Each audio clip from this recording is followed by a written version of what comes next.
राधे राधे भक्तों।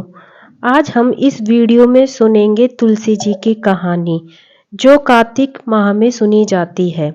हिंदू महीनों में कार्तिक माह का सबसे अधिक महत्व माना गया है। इस पूरे माह में स्नान, दान तथा अन्य धार्मिक कार्यों को करना शुभ माना गया है।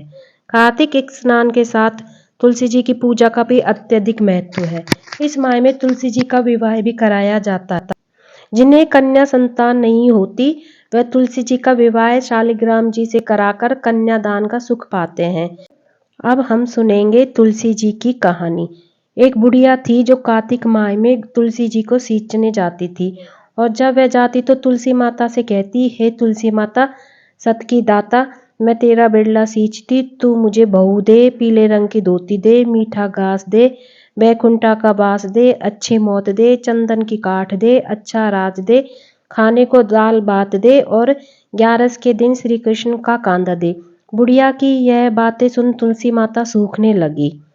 तुलसी माता को यूं सूखता देख भगवान ने पूछा कि हे तुलसी, तुम दिन प्रतिदिन क्यों सूखती जा रही हो? तुलसी माता ने कहा कि बस मेरे मन की मत पूछो। भगवान ने कहा कि मैं नहीं पूछूंगा तो कौन पूछेगा। इस पर तुलसी माता कहती है कि एक बुढ़िया आती है और अपनी बात कहकर चली जाती है, मैं उसकी सभी बातें पूरी कर दूंगी, लेकिन कृष्ण का कांता कहाँ से लाऊंगी? भगवान कृष्ण बोले कि यह मरेगी तो अपने आप ही कांदा देने आऊंगा, तुम बुढ़िया माई से यह बात कह देना।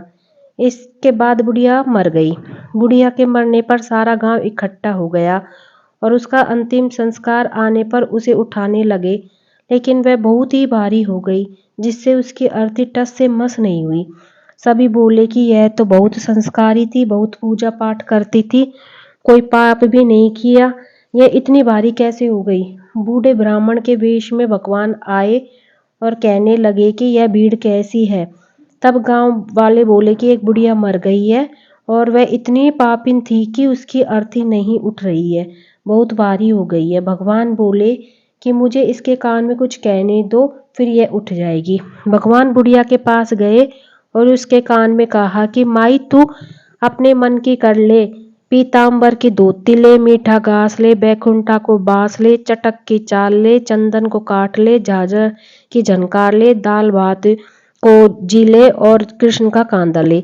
भगवान की सभी बातें सुन बुढ़िया हल्की हो गई। भगवान अपने कंधे पर उसे ले गए।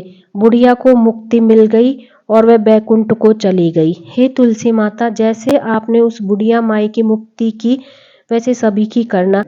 मेरे चैनल पर और भी कहानी सुनने के लिए मेरे चैनल को लाइक करें एंड सब्सक्राइब करें।